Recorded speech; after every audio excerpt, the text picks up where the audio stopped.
último en noticias.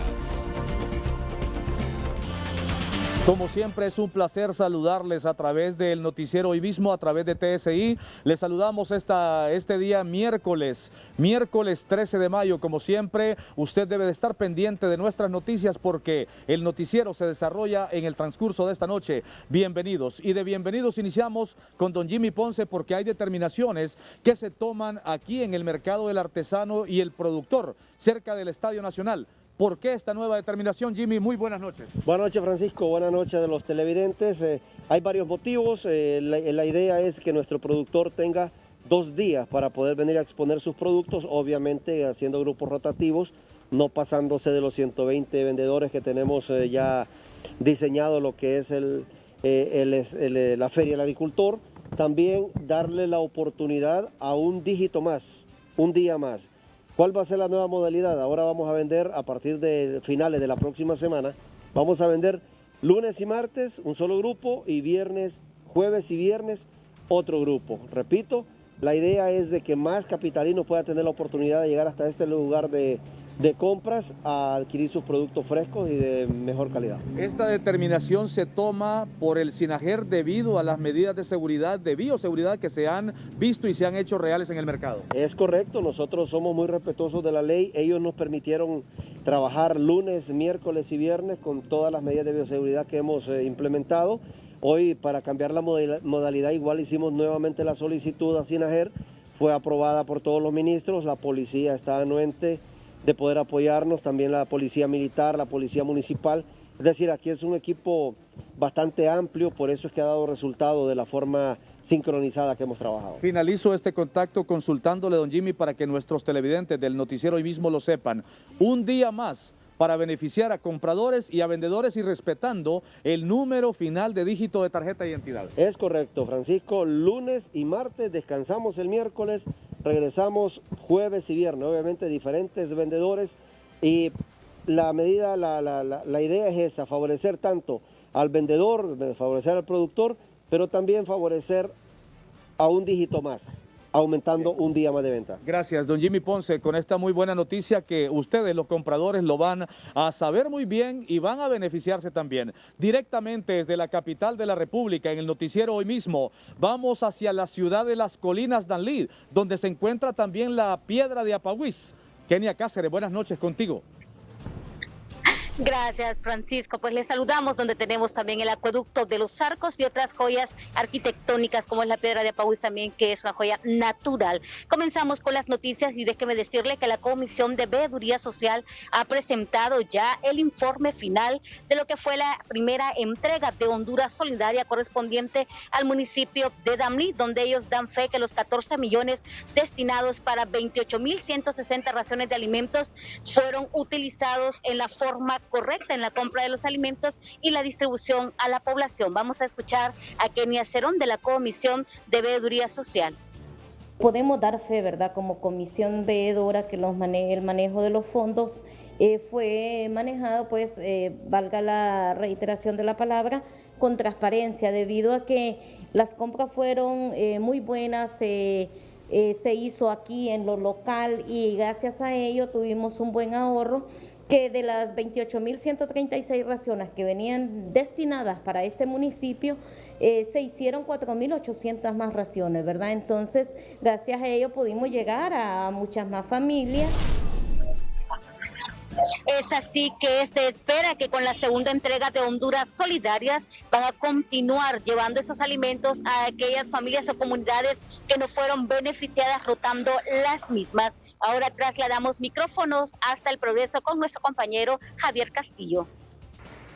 Muchas gracias. Aquí en la ciudad del Progreso, la Perla de Lulúa, las autoridades del hospital de área de esta ciudad gestionan ante la Secretaría de Salud habilitar una unidad contra COVID. Así nos da a conocer la doctora Lilian Gallo, directora de este centro asistencial. Pensamos habilitar esa unidad de COVID-19, pero para pacientes que necesiten una hospitalización, pacientes con una comorbilidad ¿verdad?, con una enfermedad leve, pero que tenga alguna enfermedad crónica de base, así como también pacientes con cuadros moderados o incluso paciente grave, pero que no requiera la ventilación mecánica. Entonces, ¿qué es lo que se propone con este nuevo protocolo que ha enviado la Secretaría de Salud, ¿verdad? Tratar de prevenir pues que el paciente llegue a complicarse a tal extremo que requiera pues una ventilación mecánica. La inversión para este proyecto es de unos 11 millones de lempiras, que sería para comprar medicamentos, insumos y personal. Con este informe regreso a estudios. Buenas noches, televidentes de Noticieros Hoy Mismo, y aquí en la zona norte del país, en la residencial Lomas de San Juan en San Pedro Sula, los vecinos este día protestaron exigiendo a las autoridades competentes le solucionen el problema de aguas negras que tienen en su residencial. Esto en el tercer pasaje de la residencial Lomas de San Juan. Y es por eso que escuchamos a Noemí Díaz, quien es miembro de la Junta Directiva del Patronato de este sector. Bueno, se debe a la situación de problemas de aguas negras que tenemos aquí en el sector de la colonia San Juan, ¿verdad? El sector Lomas del Carmen, donde tenemos desde el sábado 9 de mayo un derrame de aguas negras y hemos estado solicitando la ayuda a lo que es Aguas de San Pedro y poco o nada les interesa, ¿verdad? ¿Temen enfermarse? Claro que sí, porque no solo estamos expuestos a lo que es el COVID-19, sino que también estamos expuestos a lo que es una hepatitis o dengue hemorrágico, que es un problema que estamos permanentemente, ¿verdad?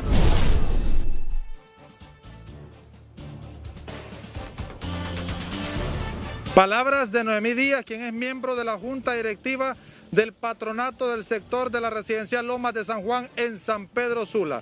A continuación, vamos con nuestro compañero Olman Uclés hasta Tegucigalpa. Olman, muy buenas noches.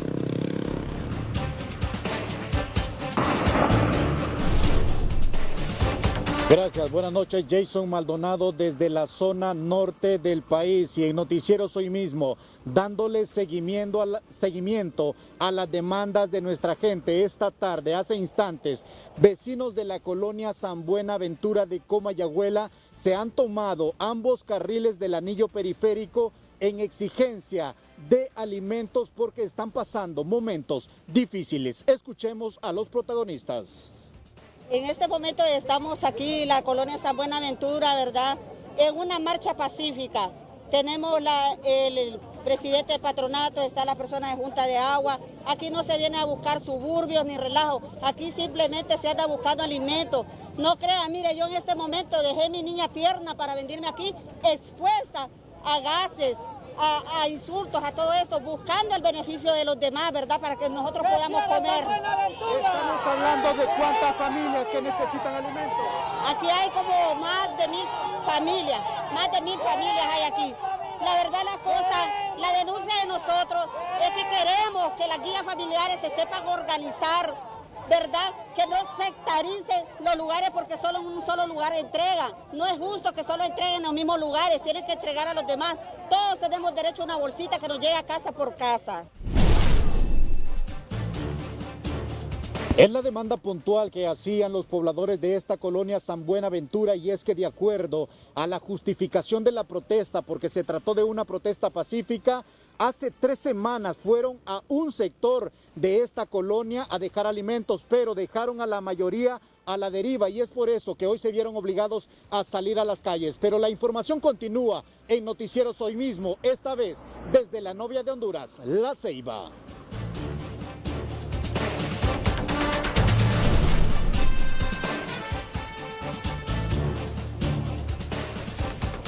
Buenas tardes, compañeros, es un gusto saludarle, al igual usted que nos sigue a través de los noticieros Hoy Mismo y la señal de TSI. Existe una gran preocupación por parte de las autoridades de salud, y es que en las últimas horas ha existido un repunte de casos de dengue, específicamente en la ciudad de La Ceiba. Existe preocupación por parte de las autoridades de salud en el departamento de Atlántida por el repunte de casos de dengue que se han confirmado en los últimos días en esta ciudad. Hay amenazas serias, muy fuertes, en la cual hay que ponerle mucha atención en lo que es la parte ambiental, el fenómeno o pandemia coronavirus, ha robado tanta atención que se descuidan otras patologías, como el caso del dengue, incluso problemas de rabia que pueden generarse por la desatención a los animales, en el caso de la vacuna canina. Entonces, en ese sentido, seguimos trabajando de hacer las planificaciones que se ajusten a la realidad, entendiendo que los insumos, además de escasos, también no hay combustible para poder mover los vehículos con el recurso humano que se requiere en el campo. Además, hacen el llamado a las autoridades del gobierno central, aunque estamos en medio de la emergencia por COVID-19, no olvidarse del apoyo para enfrentar el dengue. Imagínense cómo avanza el coronavirus, cómo sigue avanzando el dengue, que en las próximas semanas o días podemos tener muertes, cosas que no quisiéramos. Todavía aún el coronavirus no ha llegado a su cúspide. Cuando llegue a la cúspide, seguro que vamos a empezar a ver mayor cantidad de personas exigiendo la atención médica hospitalaria, como también aquellas personas que no logren llegar y se mueran en sus casas o incluso en el camino. En La Ceiba, Gustavo Bustillo, Noticieros Hoy Mismo. Este es el llamado que hacen las autoridades de salud, especialmente en la metropolitana, acá en Ciudad Puerto de La Ceiba. Vamos con más información hasta la bella isla de Roatán con Isaac Calix. Buenas tardes, Isaac. La noticia positiva es presentada por Claro. Tu conexión con mamá es única. Ahora más conectados con internet de 30 megas de Claro Hogar. Buenas tardes, televidentes de Noticieros Hoy Mismo. En Roatán, hoy las autoridades departamentales, municipales, autoridades de salud y de la Policía Nacional se reunieron para brindar una conferencia de prensa, y esto es debido a que el día lunes se reabre todo el comercio en las islas de la Bahía, en Guanaja, en Utila, en Santos Guardiola y en Roatán. Se apertura el comercio a partir del día lunes. El día de mañana, jueves y el viernes servirán como piloto, básicamente como una prueba de cómo va a trabajar el comercio para que a partir del día lunes se reabra nuevamente. Escuchamos al gobernador departamental de Islas de la Bahía cuando brindaba esta importante información. Ustedes saben, la semana pasada hubo un video por parte de él que hablaba específicamente de la reapertura acá de una manera inteligente. Ya lo estamos viendo hoy miércoles, mañana jueves y viernes. Le pedimos a la población que continuamos con la numeración de 9 y 0 hasta las 6 de la tarde, pero con la diferencia de que todos los diferentes negocios, type shops, todas las personas pueden aperturar. Les pedimos que vayan preparándose. El señor alcalde de Roatán, Mr. Jerry, dio una buena recomendación.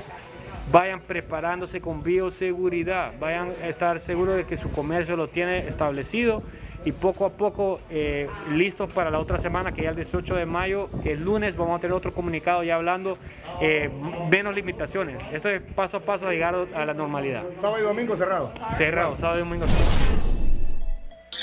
Y es que sumado a esto, mañana circula la numeración número 9 y el viernes la numeración número 0. Esto continúa normal, con la única diferencia que los negocios van a aperturar el día de mañana y pasado mañana para realizar algunas pruebas de bioseguridad que deben de tener, entre ellos mascarilla, gel de manos, del pieludio y sobre todo el uso de los guantes y el distanciamiento en las personas para hacer una reapertura de una forma ordenada, según manifestaron las autoridades. El día domingo se estará brindando ya todo el reglamento de la apertura responsable e inteligente del comercio, pero en su totalidad. Esto es lo que les podemos informar desde Roatán, Islas de la Bahía. Con esta información nos vamos a una pausa comercial y retornamos con más en su noticiero Hoy Mismo. La noticia. Muy buenas noches Honduras, buenas noches teleaudiencia de los noticieros Hoy Mismo. Acá la gobernación por el departamento del Empira se ha unido con más medidas de bioseguridad y este día han salido personal de esta institución, de esta representación gubernamental a la entrega de escudos faciales protectores y se está entregando a personal que realiza trabajos de campo, entre ellos militares, policía, bomberos, periodistas, entre otros. A continuación presenciamos declaraciones del voluntario Edmundo Orellana. Hemos determinado colaborar con este equipo de protección para lo que son los periodistas, para lo que son personas de SINAGER que están en los puntos de control de las entradas y salidas de gracias, para el cuerpo de bomberos, para algunas personas como las tortilleras, vendedores, Para todas las personas estamos pensando entregarles a cada uno de ellos los que están más expuestos con la gente, los que están colaborando en los bancos con de la gente de Copeco que está dirigiendo y que la gente se cumpla las medidas en cuestión del lapso, del espacio que debe de cumplir de persona a persona. Muy bien, allí presenciamos declaraciones de Edmundo Moreno, quien es participante de la gobernación acá en el departamento del Empira, y estas son otra de las medidas más de bioseguridad que se están uniendo a las tantas que ya están aplicando acá en el departamento del Empira en estas acciones por evitar la propagación del COVID-19. Desde Gracias a esta hora es mi informe y bajo una amenazante lluvia, en este momento voy a ir con el licenciado Edgardo Melgar porque las informaciones continúan por los noticieros hoy mismo. Licenciado, buenas noches. Gracias, Carlos Horto, en Gracias, El Empira. Estos son titulares de otras noticias importantes de hoy. Los titulares son presentados por Banco Ficosa y a su nuevo servicio de depósito móvil de cheque. Lo puedes depositar en la cuenta desde tu celular a través de la app Ficosa, de forma ágil, segura y gratuita. Ficosa te acompaña. Bailar uniformado y publicarlo en las redes sociales mientras estaba de guardia. Yo lo hice por una forma de desestresarme porque ya no aguantaba estar encerrado, eran 3 meses sin ver a mi familia, pues, y es difícil. Enfermeras del Hospital Mario Catarino Rivas en San Pedro Sula protestan exigiendo equipo de bioseguridad y pruebas rápidas al personal de salud. Con la atención a 4 pacientes sospechosos de COVID-19, por fin inicia operaciones el Hospital Móvil en Villanueva Cortés. Al menos 100,000 empleos solo del sector turismo han sido afectados por la pandemia. Pobladores de varias colonias se toman un tramo del anillo periférico en la capital exigiendo alimentos. Los titulares fueron presentados por Banco Ficosa y a su nuevo servicio de depósito móvil de cheque. Lo puedes depositar en la cuenta desde tu celular a través de la app Ficosa, de forma ágil, segura y gratuita. Ficosa te acompaña. Este es su noticiero hoy mismo con Edgardo Melgar. Llueven de todos los sectores las críticas a las Fuerzas Armadas porque consideran muy drástico, muy sobredimensionado el hecho que se le haya dado una baja deshonrosa a un joven de 20 años de edad señalado por bailar uniformado, dejar su arma a un lado, su arma de reglamento, mientras estaba de guardia. Hay quienes consideran que esta es una decisión, si bien es cierto, muy probable, apegada al reglamento, a las leyes de las Fuerzas Armadas, pero sobredimensionada en función del castigo que se le ha dado. A un joven cuyos padres de familia dicen su sueño es o era ser militar, cursar su carrera militar, a un joven de 20 años en el que evidentemente hay mucho que corregir, no solo a un joven de 20 años que esté dentro de las Fuerzas Armadas, sino que cualquiera que esté en cualquier lugar. Es un joven que no se fue a Estados Unidos buscando el sueño americano, tiene casi 2 años de estar ahí en la institución militar, no pertenece a ninguna banda delincuencial, ha recibido una disciplina, ha recibido una formación evidentemente como corresponde dentro de las Fuerzas Armadas. Sin embargo, es un joven de 20 años. Estos son los detalles. La noticia del día es presentada por el nuevo Broncopulmin D. Broncopulmin D te recuerda usar frecuentemente gel antibacterial, incluso cuando uses guantes. Lo hice por una forma de desestresarme porque ya no aguantaba estar encerrado, eran 3 meses sin ver a mi familia, pues, y es difícil, no saber de su familia uno. Entonces yo lo hice para forma de desestresarme, que quizás hay algunos que toman, fuman y quizás hacen otras cosas. Y yo no, yo lo hago en forma de relajarme. Es una injusticia pues que me hayan dado una baja así, pues no veo nada de malo.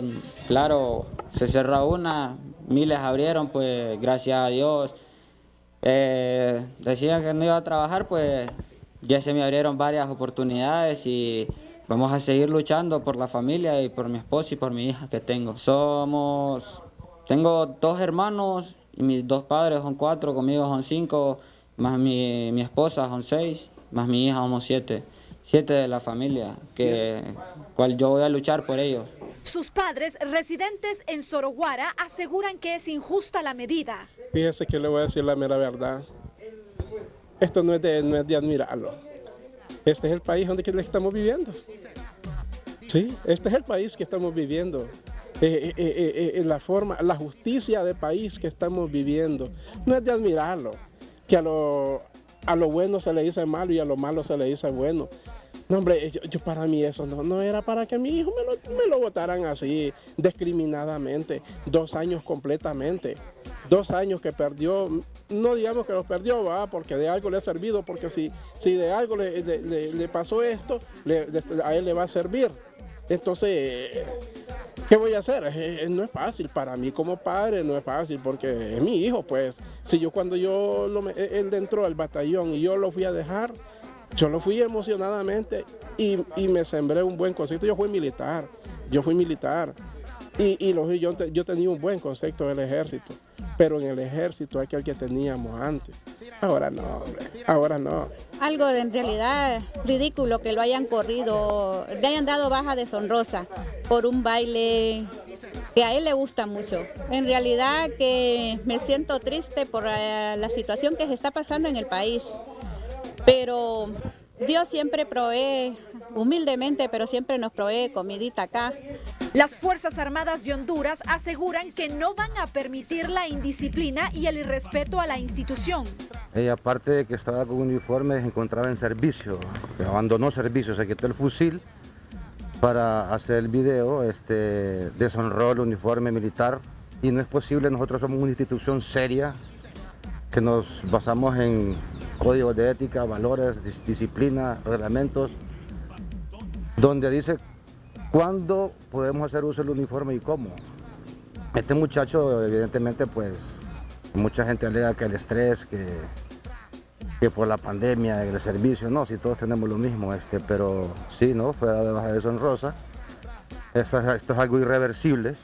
Esdras, un apasionado por el baile, no creyó que compartir en las redes sociales uno de sus pasatiempos favoritos le traería consecuencias, pero lo que sus superiores condenaron era aplaudido por sus seguidores en TikTok, uno de ellos el diputado Juan Diego Zelaya. Un retiro de la Fuerza Armada como lo hemos conocido. Aquí hay que presentar un amparo en favor de él para que vuelva a reingresar a la Fuerza Armada, si desea continuar en la institución castrense para hacer una acción judicial en tiempo y forma. Para el psiquiatra Javier Uclés, las Fuerzas Armadas se ganaron la antipatía y el rechazo de la población. Creo que el estresado y el que está fuera de contexto es quien lo quitó a él de ahí. No, simplemente no merece a alguien que se haga eso, porque los hondureños hemos dejado de ser lo que hemos sido y aparece alguien bailando un rato. Eso no tiene nada malo, eso es bueno, eso es bueno para la salud mental, que bailemos, que cantemos, que nos divirtamos, porque estamos en esta situación estresante de la cuarentena. Entonces tiene que haber alguna situación que sea agradable. Hemos perdido la alegría, la sonrisa, ya no reímos tanto, ya estamos tensos, con miedo, afligidos con este problema que tenemos. Entonces, creo que esto, lejos de ayudarle a las Fuerzas Armadas, más bien le perjudica. 3 miembros de las Fuerzas Armadas han sido dados de baja este año por subir videos a la red social TikTok portando el uniforme. Rocío Hernández, Noticieros Hoy Mismo.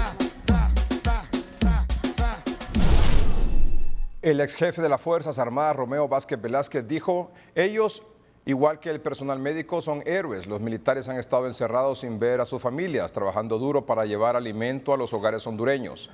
Sí, se debió haber aplicado alguna medida, ya que hay reglas que deben cumplir, pero esta debió ser más flexible, como lo dice el reglamento.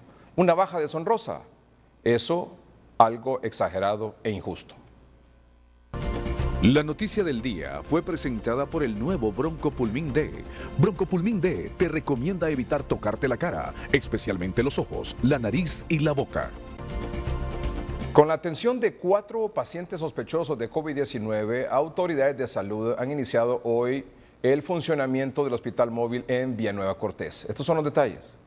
Los médicos y enfermeras comenzaron a ordenar gradualmente el triaje a la espera que hoy termine de llegar todo el equipo que hace falta en este hospital, después de haber estado prácticamente abandonado. Faltan algunos detalles que justo el día de hoy estamos finalizando ya con lo que es el alcalde, con lo que es la organización de Copeco, para que terminemos con instalación de baños, que ya creo que se tiene la compañía contratada, y algunas partes del agua. Para esta enfermera, llegar a este hospital a trabajar con pacientes de COVID-19 es un reto grande, pero asegura que lo hace por amor al prójimo.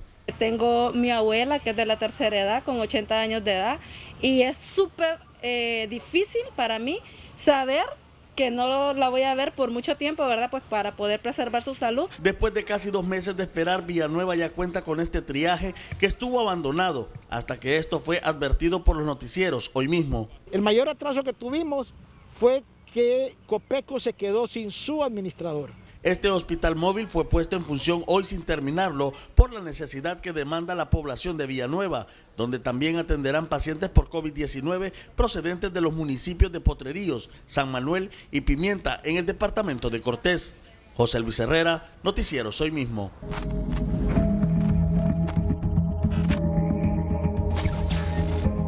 Algunos datos que compartimos con ustedes, amables televidentes, sobre lo que está ocurriendo en el país en este momento. Con los datos últimos que nos ha dado oficialmente SINAGER, ya sabe usted que usted puede multiplicar mínimo por 3 la cantidad de personas contagiadas en municipio, en departamento, y que obviamente el caso de los fallecidos, como lo hemos anunciado aquí en el noticiero hoy mismo, los datos ya rondan los 170 aproximadamente, entre obviamente confirmados y no confirmados, es decir, un dato no oficial, y que es SINAGER, como evidentemente ha ido ocurriendo, los va confirmando en la medida que algunos post-mortem les hacen las pruebas y aparece positiva. Muy bien, algunos datos interesantes. Comenzamos con el primero.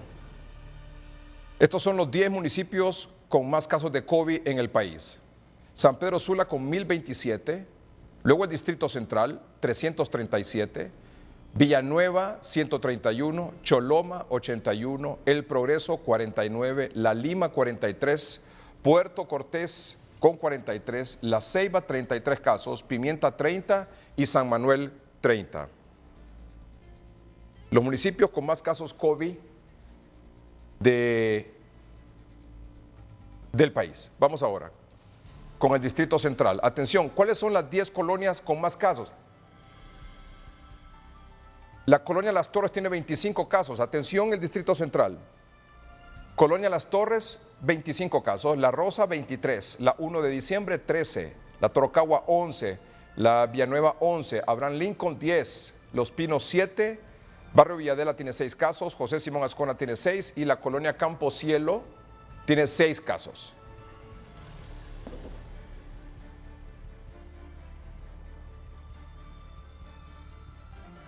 Tenemos ya los municipios, luego tuvimos el Distrito Central, ahora vamos con San Pedro Sula. Las colonias con más casos de COVID en San Pedro Sula. Atención, Barrio Cabañas con 39 casos, con 27 el Barrio Medina, 22 Satélite, Jardines del Valle con 21, Villa Ernestina con 19, Montefresco 18, Rivera Hernández 18, Santa Marta 18, Barrio Sunseri 17 y La Pradera con 16. Y a nivel nacional, así está la cosa. Barrio Cabañas, en primer lugar, con 39 casos en San Pedro Sula, Barrio Medina con 27 en San Pedro Sula, Las Torres con 26 en el Distrito Central, La Rosa aquí en el Distrito Central con 23, y luego todo San Pedro Sula, La Satélite con 23, Jardines del Valle 21, Villa Ernestina 19, La Pradera 18, Montefresco 18, La Rivera Hernández con 18. Esas son las colonias en el Distrito Central y en San Pedro Sula y los municipios con más casos de COVID en el país. Quiero agradecer la enorme contribución, la valiosa contribución del ingeniero Noel Martínez, que nos ha apoyado decididamente para llevar caso por caso confirmado en cada barrio y colonia a nivel nacional. Muchas gracias al ingeniero Noel Martínez, que está en San Pedro Sula con este tremendo proyecto donde tiene un bien identificado todos los casos de COVID a nivel nacional. Esta noche está con nosotros el doctor Marco Tulio Medina. El doctor Marco Tulio Medina es coordinador del Comité COVID-19 de la Universidad Nacional Autónoma de Honduras. Es un científico hondureño y es exdecano de la Facultad de Ciencias Médicas de la Universidad Nacional Autónoma de Honduras. Doctor, buenas noches.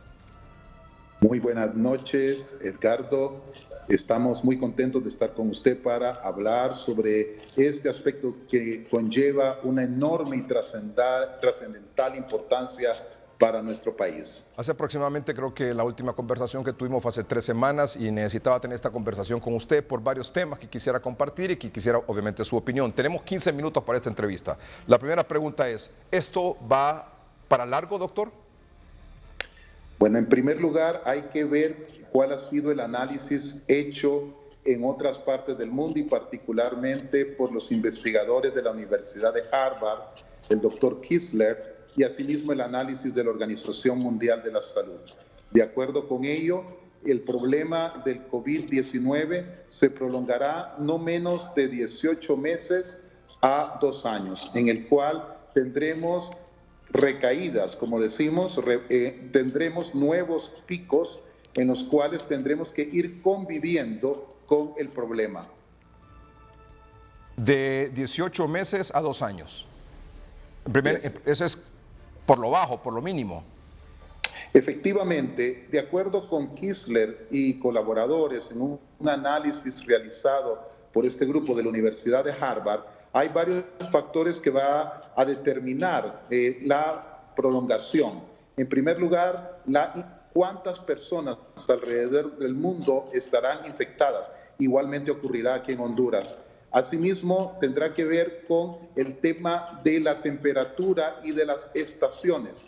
Tendrá que ver con el hecho si se encuentra o no una vacuna en los siguientes 2 años. De tal manera, pues, de que el pronóstico científico de los diferentes modelos es de que se prolongará al menos entre 18 meses a 2 años, aunque pudiera prolongarse más si no encontráramos una solución al problema por parte de los científicos alrededor del mundo. Como usted sabe, tenemos un problema serio, no solo de salud, sino que también económico, que nos está dejando esta pandemia. 3.5 millones de hondureños viven con 25 lempiras o menos al día.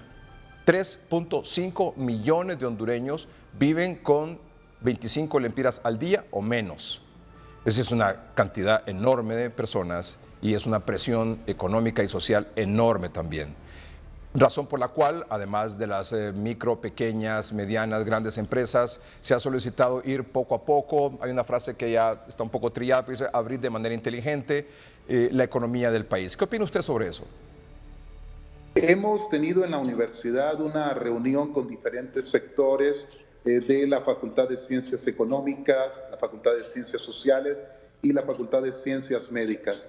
De acuerdo con lo que está ocurriendo en nuestro país, hay un crecimiento de la curva, de tal manera que en este momento es prudente abrir la economía por etapas, pero siendo muy cuidadoso, evitando las aglomeraciones y sobre todo realizar medidas de bioseguridad. Las áreas que se deben de abrir en este momento son aquellas que ya se han venido desempeñando, me refiero a las ligadas a la alimentación, para la seguridad alimentaria, asimismo otras áreas ligadas a la salud, farmacias, etcétera, y la construcción.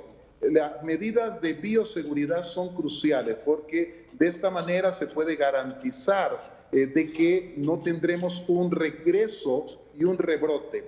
Para poner un ejemplo, en Dinamarca se reabrió ciertas áreas de la economía y lo que ocurrió es que tuvieron que retornar y volver a cerrar estas áreas, de tal manera de que tendremos que medir, como decimos, la temperatura de la epidemia y así de esa manera ir abriendo paulatinamente. Pero hay áreas del país que son lo que llamamos con el señor rector Herrera santuarios de alimentación, santuarios en el cual no hay tanto problema y que se puede abrir un poco más rápido. Me refiero a departamentos donde la situación no esté tan grave y en el cual es necesario la realización de pruebas que se denominan rápidas, como conocemos todos, y hacer lo que se denomina una cero prevalencia, para estar seguro que esas áreas están libres de la enfermedad.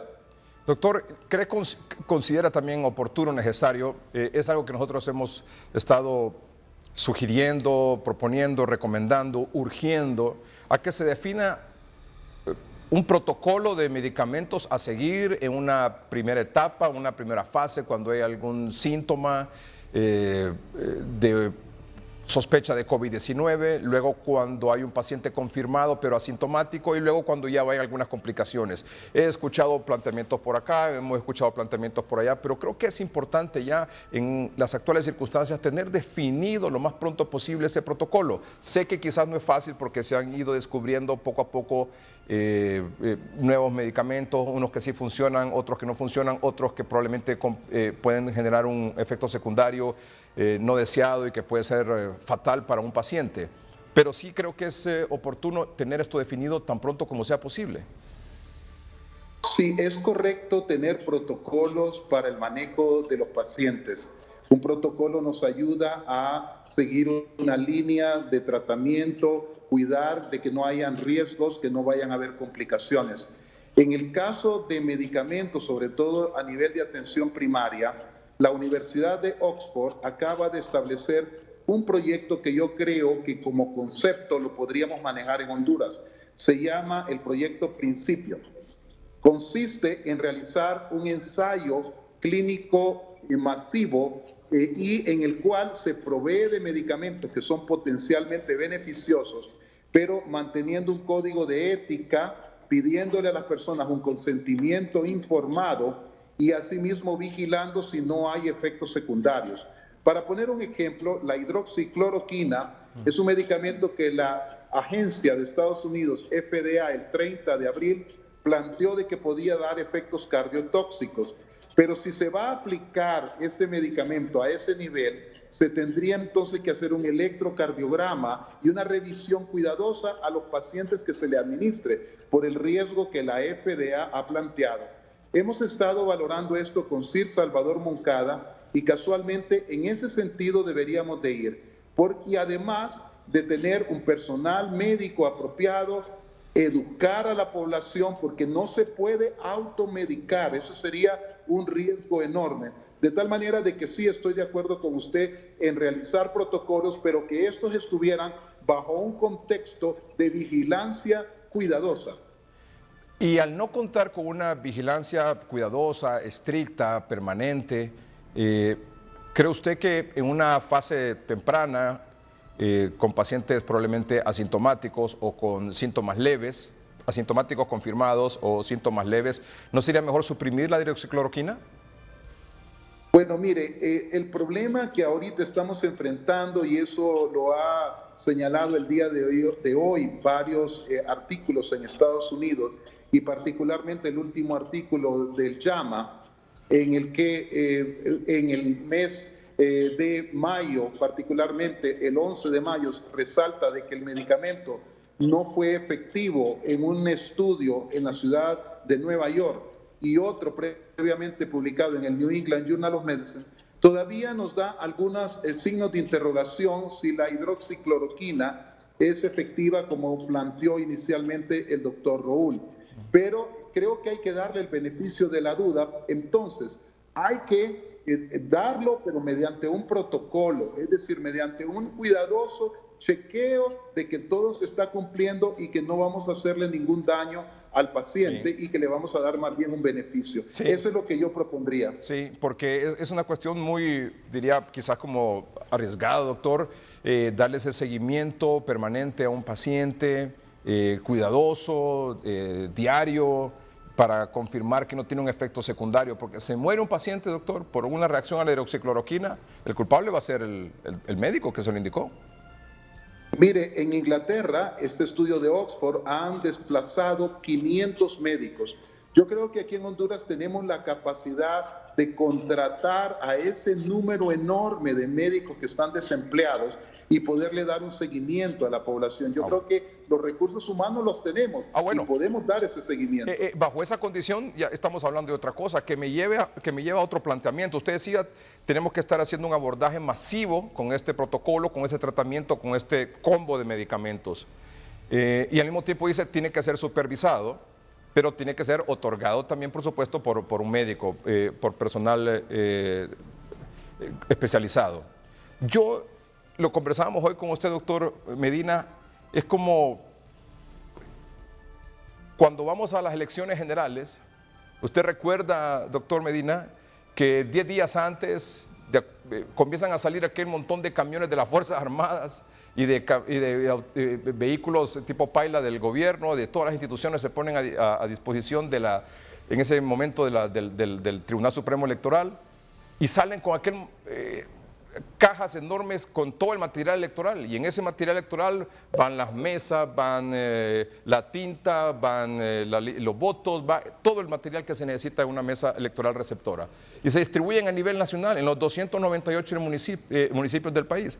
¿No sería algo parecido que quisiera ver usted, doctor, salir de San Pedro Sula y de aquí de Tegucigalpa, esos convoy llenos no solo de medicamentos, de este tratamiento específico, a todos los centros de salud, o al menos los principales centros de salud de los 298 municipios del país, acompañados de personal médico que se va a quedar ahí atendiendo a cualquier paciente que pueda presentar cualquier síntoma para darle el tratamiento oportuno y contener el virus e impedir que ese paciente venga con ese virus grave a cualquiera de los hospitales con el riesgo de que se vaya a morir aquí? Bueno, considero que su planteamiento es un planteamiento totalmente válido, lo felicito.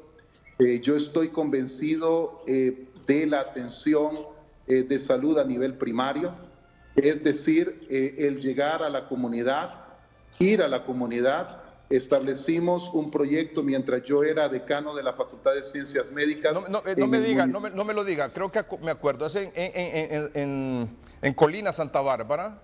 Usted ideó ahí un sistema que le ha permitido dar una atención primaria ahí, que creo que fue hace dos años o 3 años, y eso le ha permitido contener allá muchas de las enfermedades y padecimientos de esa población. ¿Es así? Es totalmente correcto. El alcalde Amable de Jesús Hernández estableció un sistema que fue promovido por las autoridades universitarias, por la Facultad de Ciencias Médicas, en el cual un grupo multidisciplinario estuvo apoyando. Realmente ese modelo es un modelo que si nosotros lo siguiéramos en Honduras, realmente andaríamos muy adelante. De tal manera de que la intervención comunitaria con el personal, no solamente médico, sino que también multidisciplinario en el área de enfermería, de nutrición y de otras áreas, microbiología, vendría a apoyar. Y recordemos que hay un número importante de jóvenes en estas áreas que no están siendo contratados. Poder brindar a sí mismo equipo que pudiera tener necesidad la comunidad. Por ejemplo, si se va a implementar la cloroquina o hidroxicloroquina, necesariamente se tiene que hacer un electrocardiograma a esa persona por el riesgo que la FDA ha planteado y que no podemos ignorar los médicos hondureños ni las autoridades de nuestro país. Asimismo, brindar los medicamentos, pero los medicamentos bajo el contexto de lo que yo le comentaba, bajo las normas de ética en el cual la persona es informada de cuáles son las reacciones secundarias que puede dar el medicamento, donde le informamos que si está de acuerdo y darle un seguimiento. Yo creo que dar un seguimiento al paciente es crucial en estas condiciones y llevar un control escrito, electrónico, de cuál es lo que está pasando en ese paciente y si está mejorando. Si llevamos ese control cuidadoso en todos los municipios, habremos dado un salto increíble que actualmente, por ejemplo, se está llevando a cabo en ese gran país que es Inglaterra. Pero en Honduras, donde las necesidades son más ingentes, esto sería un verdadero apoyo al sistema de salud de Honduras que tendría una trascendencia no solamente ahorita, sino que hacia el futuro. Recordemos que vamos a vivir con el COVID por varios tiempos y entonces tenemos que aprender a mejorar el sistema de salud de Honduras. A mí me llenó mucho de optimismo y satisfacción de alguna manera, no sé si tal vez momentánea, cuánto va a durar esto, pero ayer conversaba con el director del Hospital Leonardo Martínez en San Pedro Sula, aquí en el programa, y con la directora del Hospital Mario Catarino Rivas en San Pedro Sula.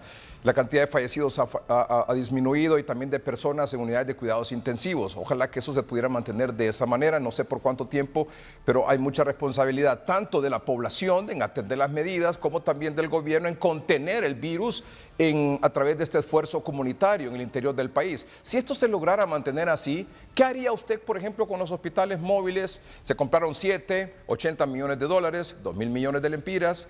Ese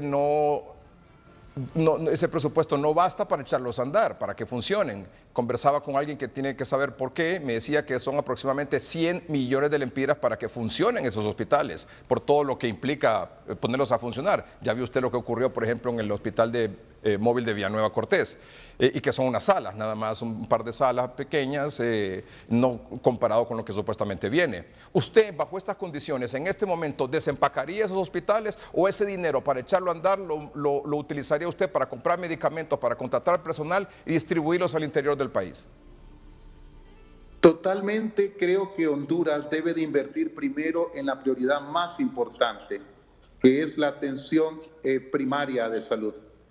No solamente es el hecho de tener los medicamentos, que son importantes, los que deben de ser manejados, como le decía, bajo este ensayo nacional de mucha responsabilidad ética, sino también de tener el recurso humano, tener también los materiales y los materiales de bioseguridad necesarios. Si nosotros fortalecemos el sistema de salud, llegaremos a lugares donde las personas muchas veces no llegan a los hospitales y mueren allá en las comunidades o mueren en los barrios más débiles, porque hay una situación que es real. Mire, muchas personas no acuden al hospital porque les da miedo por el estigma, o simplemente tienen una negación, o simplemente hay una negligencia.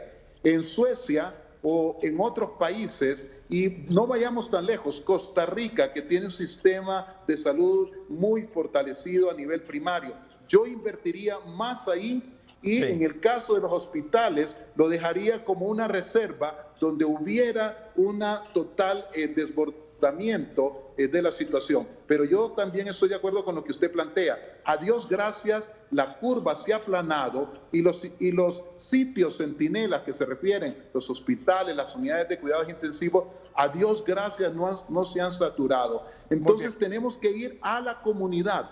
Muy bien. Y es en la atención primaria donde debemos de darle más énfasis en este momento. Gracias, doctor Marco Tulio Medina. Muchas gracias a usted.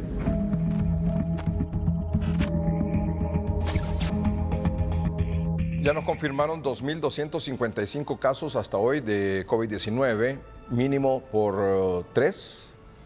Cada uno puede contagiar a 3 personas más. Estamos hablando de no menos de 7.000 casos a nivel nacional.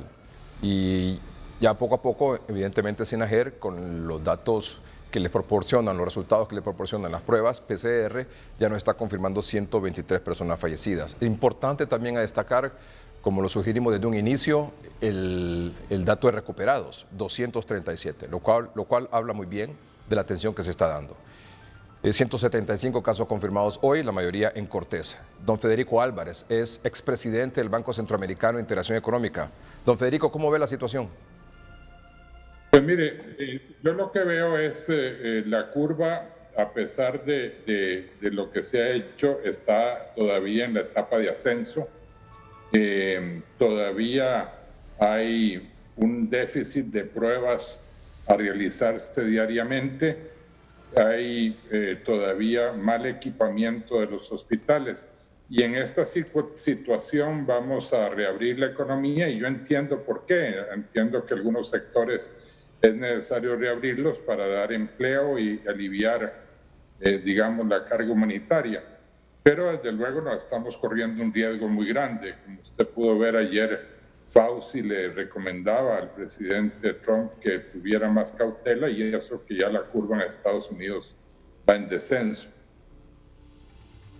¿Usted es partidario de que se reabra la economía?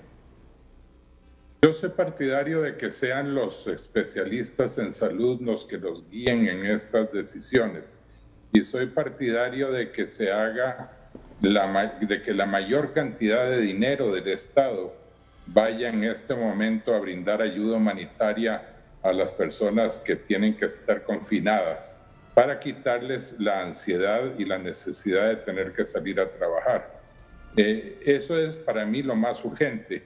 Luego habrá que buscar mecanismos de activación de la economía para recuperarla.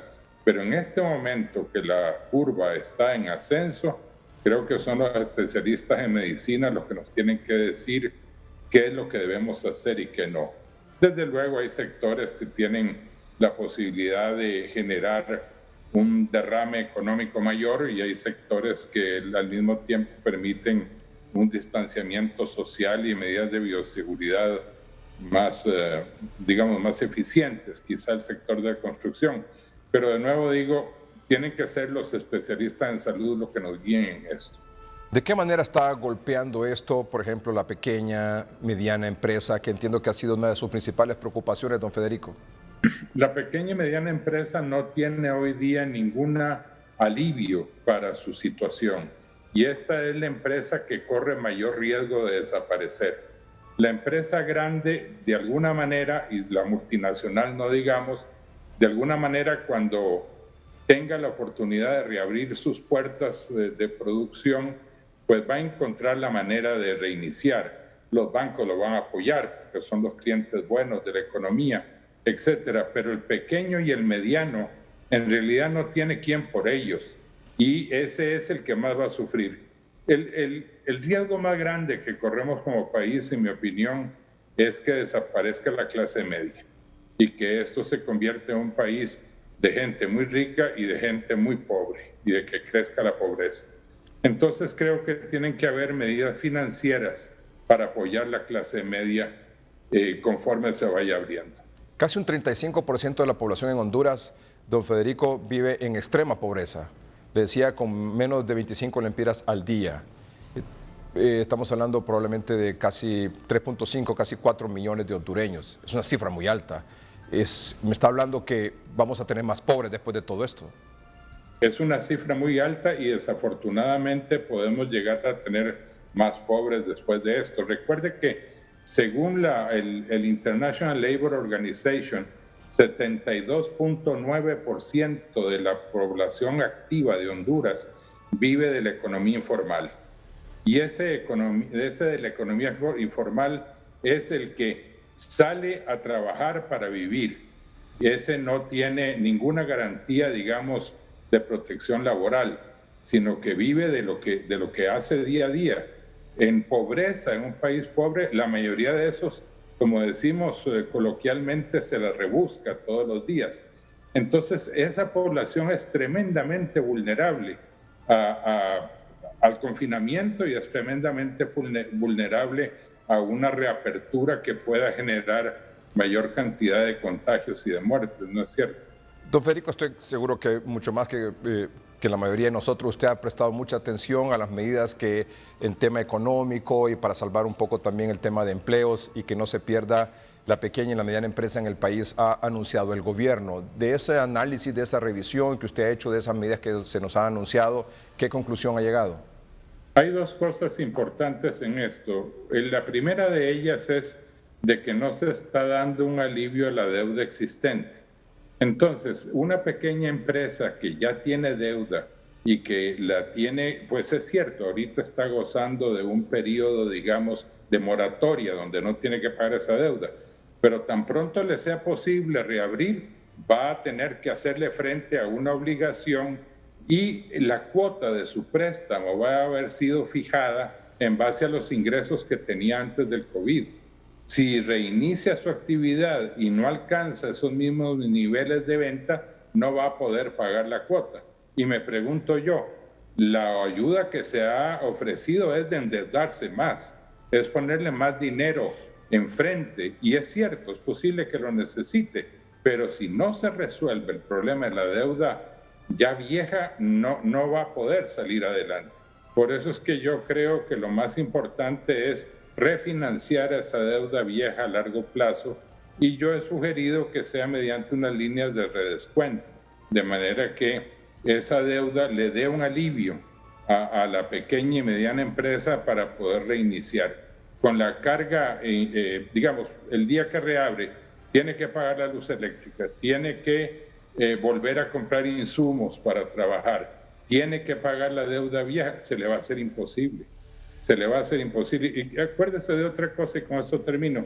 muchísima de la pequeña y mediana empresa utiliza su tarjeta de crédito como capital de trabajo. Si cerró y esa deuda de la tarjeta de crédito que usó para capital de trabajo no la pudo pagar, no la pudo bajar, tiene además el hecho de que se han acumulado los intereses durante todo este tiempo. Porque lo que ha habido es una moratoria, no ha habido una condonación, y ni creo yo que debe haberla. Lo que debe haber es un refinanciar a largo plazo. Don Federico, he escuchado mucho debate, bueno, no necesariamente solo en esta circunstancia que nos agobia en este momento como es esta pandemia, sino que ya hace algunos meses atrás, en función de los cobros de la energía eléctrica, de las altas tarifas y de los cobros irregulares que se hacen. Es decir, hay menos consumo en muchos hogares, en muchos negocios ahora, y están recibiendo el mismo cobro o un cobro mayor. ¿Qué quisiera decirnos sobre ese tema? No, es que definitivamente si la solución que están dando es promediando y no midiendo, pues obviamente el cobro va a salir igual que tenía antes de abrir o quizá mayor. El problema es que la Empresa Nacional de Energía Eléctrica o la EEH tiene que comenzar por medir el consumo real. Hay muchas empresas que han estado cerrados todo el mes pasado y le viene un cobro por lo mismo que debía antes. Es cierto que no lo tiene que pagar ahorita porque estamos en periodo de nuevo de moratoria, pero tan pronto abra sus puertas, le va a caer esa deuda impagable. Hay muchos empresarios que están hablando, mire, mejor no abro. Si de eso se trata, mejor no abro y busco a qué me dedico de ahora en adelante. Pero claro, eso significa mayor cantidad de desempleo. Hay un punto más que quiero mencionar rápidamente. El que más está sufriendo económicamente en este momento es el gobierno. Se le ha caído las tasas de recaudación, se le ha caído las remesas familiares y no veo una reducción de gastos. Entonces, ojalá que cuando se reabra la economía no veamos también el fruto de una voracidad fiscal por esa situación, digamos, de déficit que va a tener. El gobierno tiene que reducir sus gastos, tiene que rehacer su presupuesto para que esa no sea una carga más al productor. Pues hemos tenido oportunidad de conversar con usted, don Federico, aquí en televisión o también en otros escenarios. Usted insiste y no deja de poner el dedo en la llaga en el tema de la transparencia. ¿Cómo evalúa usted ese proceso en este momento? Toda situación como la que estamos viviendo en la población lo que genera es un alto grado de incertidumbre. Ese grado de incertidumbre lo que genera es miedo, es temor. Lo único que quita el miedo es un liderazgo transparente, un liderazgo confiable. Y la corrupción deshace esa capacidad de liderazgo confiable. La confianza en este momento es básica y crítica, tanto para superar esta situación, digamos, humanitaria, como para poder reiniciar la producción. Entonces, es necesario que toda acción de gobierno no solo sea honesta, sino que lo parezca también, para que la gente pueda confiar en las instituciones y pueda confiar en el liderazgo del país. Es básico que haya confianza para reiniciar los trabajos y la recuperación económica cuando llegue el momento. ¿Qué mensaje nos deja esta noche, don Federico? ¿Perdón? ¿Qué mensaje nos deja esta noche, don Federico? No, mire, yo creo que como por ahí hay una frase que se ha repetido mucho de Albert Einstein que dice, no hay que desaprovechar una buena crisis. Sí, una crisis no hay que desaprovecharla. Y yo creo que esta es una oportunidad cuando se haga un replanteamiento presupuestario, es una buena oportunidad para hacerse un nuevo sistema fiscal más justo, para hacer una reestructuración del Estado, un Estado más eficiente y más pequeño, y una oportunidad para poder crear un sector productivo que tenga más posibilidades de salir adelante. Este es un país rico y todos nos merecemos que la riqueza del país le dé vida digna a todos los ciudadanos, sobre todo a los más desprotegidos y los más pobres. Don Federico, muchas gracias. Siempre es un gusto conversar con usted. Igual para mí. Gracias, Edgar. Gracias, don Federico Álvarez, expresidente del Banco Centroamericano de Integración Económica. Vamos a un corte comercial en el noticiero. Tenemos más información, tenemos más noticias, pero también tenemos una entrevista más con el doctor Raúl Ugarte. El doctor Raúl Ugarte está ahí, en Pimienta, en el departamento de Cortés. Pimienta ya tiene 32 casos confirmados de COVID, tiene 4 personas fallecidas. Vamos a conversar con el señor alcalde cuando regresemos. El presidente de la República, Juan Orlando Hernández, en su cuenta de redes sociales hace unos minutos dijo: gracias al Congreso Nacional, a los diputados que votaron a favor y al doctor Mauricio Oliva por aprobar hoy la iniciativa que enviamos del Ejecutivo para que todos los empleados por contrato de salud y emergencia tengan su acuerdo permanente. Es lo justo. Así se trabaja en equipo. Además dijo, el trabajo en equipo entre el Ejecutivo y el Congreso Nacional con la iniciativa que envié para garantizar que todos los empleados por contrato del sector salud y de emergencia tengan su acuerdo permanente. Permitirá crear un sistema robusto con mayor cobertura y calidad.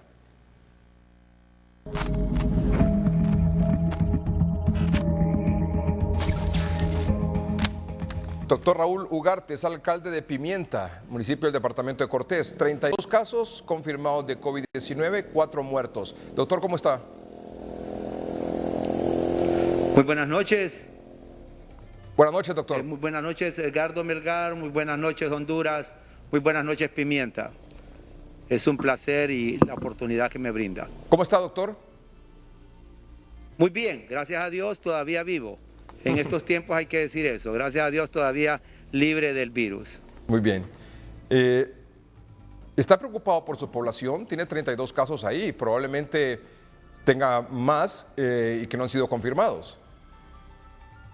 Bueno, la verdad es que sí, tenemos 32 casos hoy con los 2 que nos confirmó la cadena, una chica de 20 años y un niño de 6 años y medio. Y vamos avanzando poco a poco, pero vamos avanzando, a pesar de todas las medidas que estamos tratando de implementar y que hemos fortalecido para poder cortar esa cadena de transmisión. ¿Tiene idea cómo se contagiaron? ¿Qué fue lo que pasó? ¿Tenían alguna enfermedad anterior que los complicó aún más?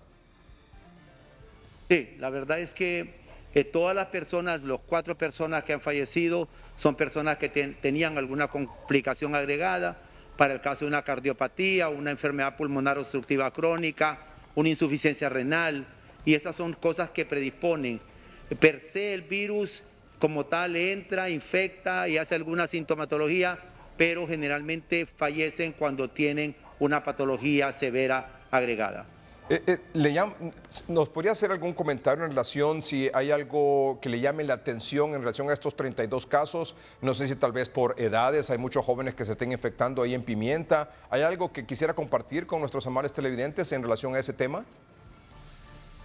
Sí, la verdad es que lo que estamos viendo de importancia es que cuando hay una persona infectada en un hogar, generalmente por no tomar las medidas de precaución y de aislamiento se contaminan generalmente todo el núcleo familiar. Tenemos casos de la papá, mamá y los 3 hijos contaminados, ¿verdad? Y así estamos viendo porque no usan las medidas y a veces no creen un poquito en lo que está pasando, sobre todo cuando son jóvenes que no presentan mucha sintomatología. Pero el problema es que los jóvenes contagian a sus padres y ahí vienen las complicaciones. Así es. Sí. Generalmente el grupo de edad afectada es joven y está afectando a los padres, pero en el caso de Pimienta no están así. Los jóvenes que se han infectado han cumplido el aislamiento y han tratado de cortar la cadena. Generalmente en Pimienta son los padres que después infectan a los hijos. Ahora, sea de padres a hijos o de hijos a padres, el punto es que cuando hay un caso confirmado, doctor, o que hay alguna sospecha, ¿no consideraría usted oportuno en el caso de Pimienta? Es una sugerencia que nosotros hemos dado aquí en el noticiero, no de hoy, hace quizás unos 15 días que estamos con este tema, de aislar de su casa y habilitar un albergue, un lugar donde estas personas con algunos síntomas que quizás no estén confirmados, porque las pruebas PCR ya sabe usted que toman su tiempo para dar su resultado, o el que está confirmado y está asintomático, puedan estar en un lugar aparte y no en su casa infectando a los demás? Bueno, yo creo que la población hemos ofrecido en algún momento, nosotros habilitamos gracias a los fondos que ha dado el gobierno un espacio, pero la población no acepta. La población ve eso como una especie de discriminación, como una especie de como separarlo del núcleo, no le gusta. Ellos no quieren separarse, más bien nosotros tratamos de ver cómo se habilita un espacio dentro de la casa para que la persona infectada esté en eso, pero salir de no ser al hospital porque tienen una insuficiencia respiratoria, ellos no aceptan salir de la casa. Doctor, pero es un tremendo riesgo, ¿verdad? Es decir, usted sabe las condiciones de vida de la mayoría de la población y tener un espacio así disponible, aislado, de cero contacto con su familia, es un poco complicado, ¿verdad? Porque me refiero a cuestiones físicas de la casa, de la habitación, del domicilio, de la residencia. Totalmente, ellos viven en hacinamiento. Generalmente las poblaciones viven en una sola habitación o dos habitaciones, pero no lo aceptan, Edgardo, están con esa resistencia. Quizás cuando ya vayamos más y más casos, la gente agarre un tipo de conciencia y nos solicite que le ayudemos para poder aislarlo. ¿Será que hay alguna falta, será que los jóvenes principalmente, no sé, tal vez los adultos usted lo puede aclarar mejor porque usted conoce a sus conciudadanos, ¿no creen en esto, doctor? ¿O sí? La cosa es que el joven presenta alguna febrícula o algún malestar, la pérdida del olfato, la pérdida del sabor, pero no se siente tan mal. Acuden a hacer la prueba, salen positivos y ya ha pasado. Cuando traemos el resultado ya ha pasado todo. Entonces ellos creen que eso no es de mucha importancia en ese tipo de grupo de edad, que son varios los que tenemos. Doctor, en ese sentido, cuando usted tiene un paciente con sospecha o tiene un paciente confirmado, con toda transparencia, en blanco y negro, ¿tiene usted un centro de salud con personal y con el tratamiento para estos pacientes? Sí tenemos.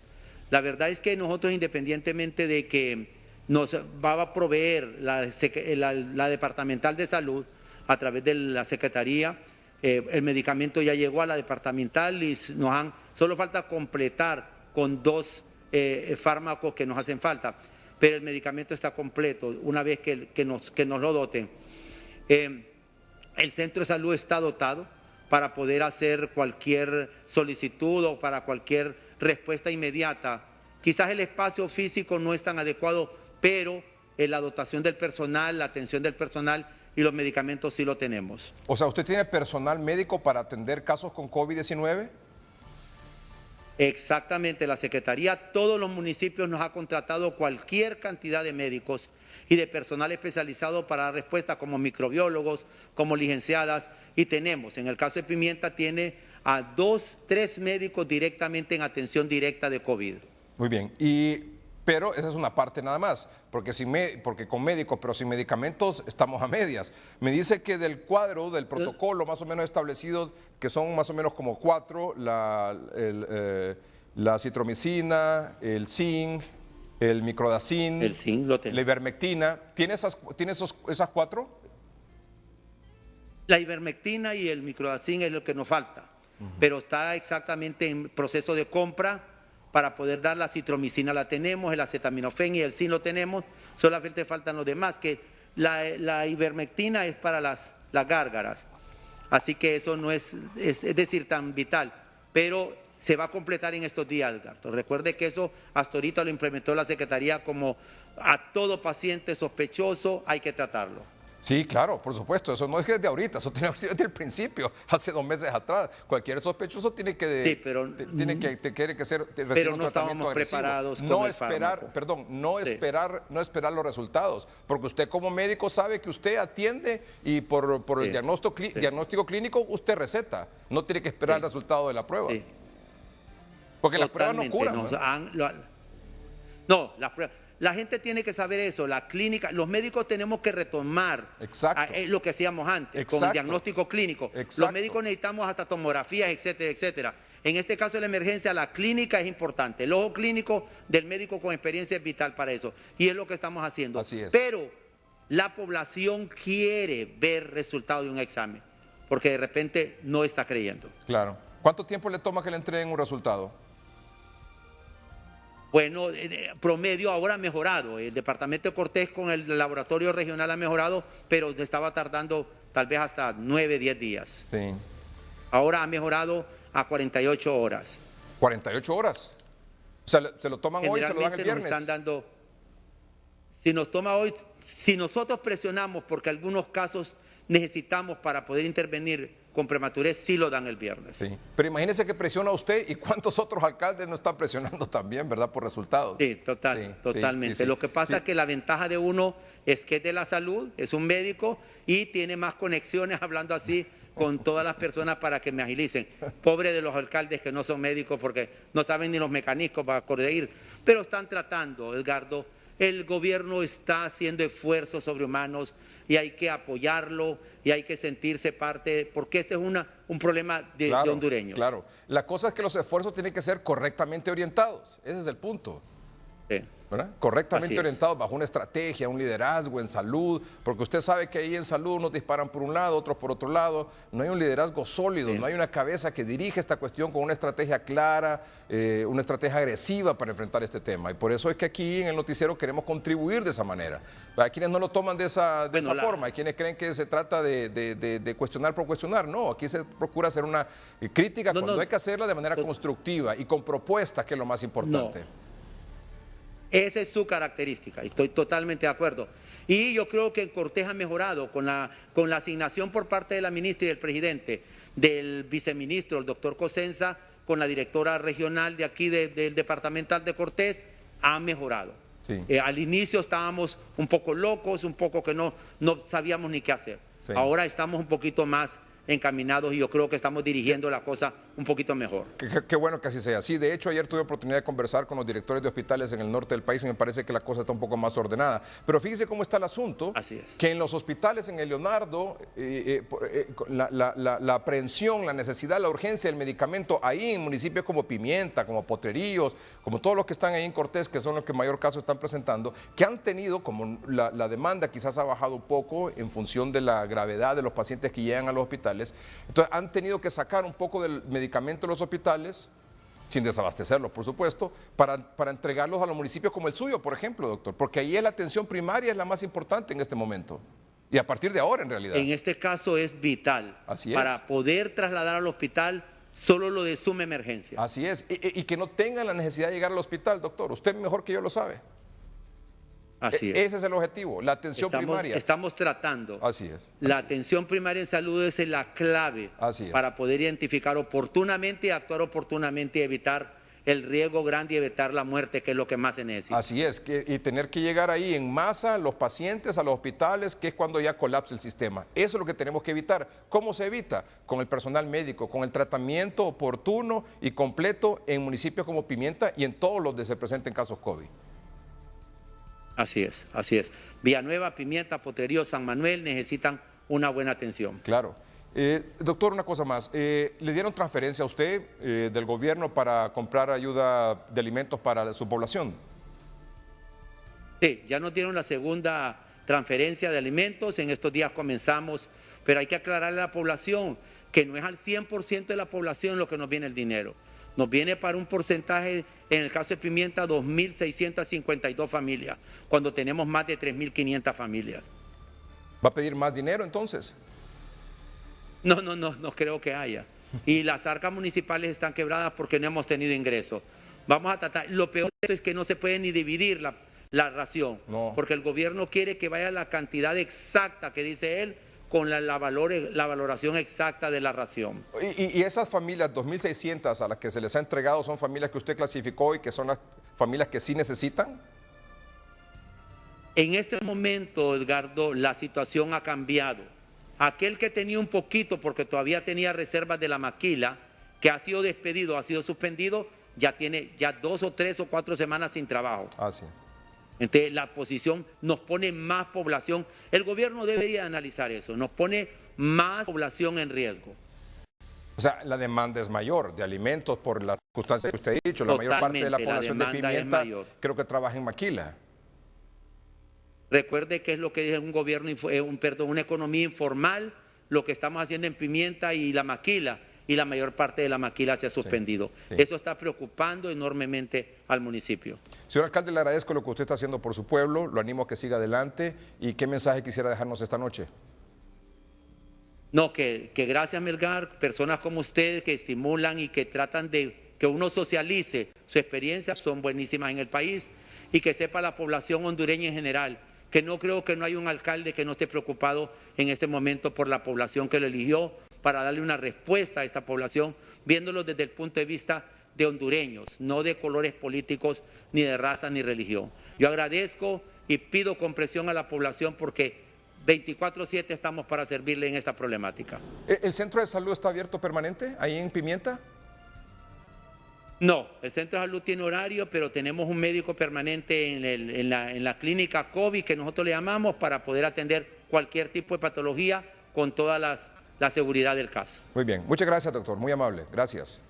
A usted, Melgar, buenas noches. Buenas noches, es el doctor Raúl Ugarte, alcalde del municipio de Pimienta Cortés. Nos confirmó hoy 32 casos de COVID-19, 4 personas fallecidas y además 20 sospechosos a quienes se le está dando seguimiento y esperando el resultado de las pruebas. Vamos a un corte comercial. Hay una buena noticia, o al menos hay un poco de luz al final del túnel en el rubro de las barberías y los salones de belleza. ¿Está doña Doris Chávez por ahí? Está en San Pedro. Hola. Hola, aquí estoy. El viernes estuvo usted aquí en el noticiero haciendo un llamado que por favor necesitan reabrir salones de belleza y barberías. ¿Ha recibido respuesta en las últimas horas? Por supuesto que recibimos a través del llamado que hicimos en su canal. Qué bueno. En la oportunidad que usted nos dio y recibimos. Muy bien, no me cuente todavía todo el detalle. Tenemos que ir a una pausa comercial. Ya regresamos. Doña Doris, por favor. Ya volvemos.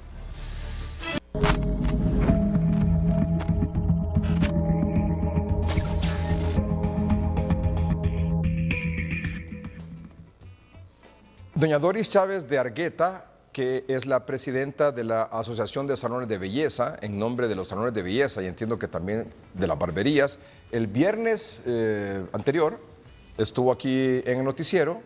Ahí está una fotografía de ella del viernes pasado, junto con otros representantes de esta asociación o propietarios de salones de belleza. Ella hizo un llamado, como evidentemente ha ocurrido con representantes de otros rubros, de otros sectores, en el sentido de pedirle a las autoridades que consideren reabrir de una manera paulatina, probablemente prudente también, los salones de belleza. Estoy seguro que muchos y muchas sobre todo están sumamente interesadas y urgidas de que eso ocurra. Salones de belleza y barberías. Esto ocurrió el viernes por la noche. Hoy, miércoles, doña Doris Chávez de Argueta, ¿qué quisiera compartir o qué quisiera informar usted qué avances ha habido en ese sentido? Por favor, buenas noches de nuevo. Gracias. Buenas noches y gracias por la oportunidad. Realmente sí ha habido un gran avance porque se comunicó con nosotros el ministro de Se Emprende para abordarnos a nosotros y que nosotros, como tanto el rubro de las barberías, de las academias y nosotros, los salones de belleza, que le pudiéramos exponer cuál era el SOS que nosotros teníamos en este momento. Lo expusimos, como ya todos lo dije la vez pasada en su canal, que estamos en una situación terrible, caótica, porque las empleados no tienen ni qué comer. Así de sencillo, no tienen ni qué comer porque ellas viven del día a día. Entonces nos han prometido que nos van a apoyar en lo que ellos puedan, no nos dijeron de qué manera, pero lo importante es ya haber empezado con las pláticas con el gobierno a través de el ministro Luis Colindres, que fue con el que tuvimos la reunión hoy, y hay muchas expectativas. Yo creo que nosotros, los 3 rubros, debemos de estar satisfechos de que se nos ha atendido de una manera pronta y creo que vamos por buen camino. No nos desesperemos, pero lo que sí quiero quedar bien claro, que quedemos bien claros los 3 rubros, que para nosotros poder obtener esta ayuda de parte del gobierno debemos de estar legalmente constituidos en la asociación, cada una de ellas, las barberías, las academias y los salones de belleza.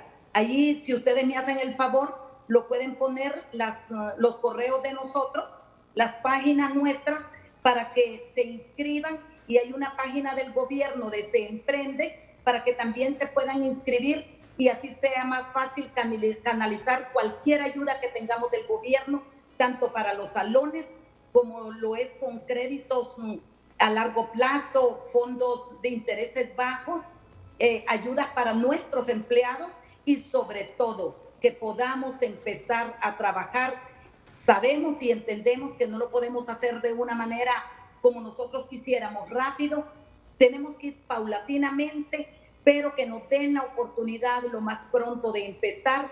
Nosotros sabemos que tenemos que cumplir con todo el protocolo de bioseguridad, que tenemos que hacerlo y de hecho ya lo tenemos en trámite y lo vamos a hacer y vamos a cumplirle, porque también nosotros queremos cumplirle al gobierno, no solo pedir, nosotros también queremos dar, y de esa manera que vayamos por buen camino. La verdad es que estamos contentos como vamos hasta este momento. Muy bien. ¿Les dijeron más o menos cuándo podría ser esto?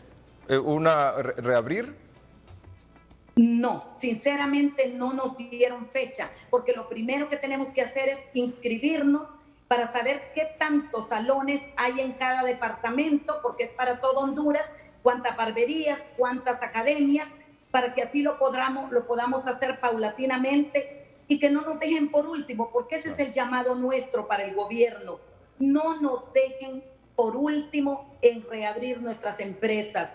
Son salones pequeños, la mayoría, que necesitamos ayuda que nosotros podamos generar para nuestros hogares, para esas madres solteras que necesitan llevar un bocado a sus hogares, un poco de alimento, y la única manera es trabajando. No pedimos que nos regalen, pero que nos ayuden para que nosotros con nuestras propias manos, nosotros trabajemos. Somos mujeres de garra, mujeres luchadoras, mujeres emprendedoras que le queremos dar a nuestro país, queremos apoyar nuestra Honduras, pero para eso necesitamos que se nos apoye el gobierno, que nos permitan reabrir nuestros negocios, aunque sea con poco personal, que lo tengamos que rotar, no importa, pero que arranquemos. Necesitamos arrancar.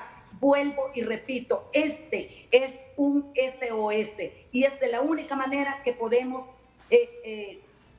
salir un poco de esta crisis empezando a trabajar. Doña Doris, muchas gracias por comunicarse con el noticiero, por informarnos de este acercamiento, de este primer contacto que ha tenido con las autoridades de gobierno. Esperemos que tenga una pronta solución. Muchas gracias. Gracias a usted, muy amable. Buenas noches. Buenas noches. La señora Doris Chávez de Argueta es la presidenta de la Asociación de Salones de Belleza.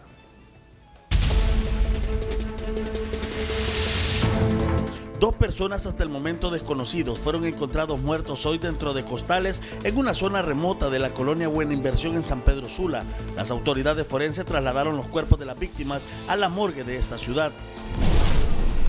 Por el cobro de la extorsión, hoy fueron capturados 4 pandilleros de la 18 en la colonia Perpetuo Socorro en San Pedro Sula. A estos se les decomisó dinero y 2 celulares que utilizaban para intimidar a sus víctimas.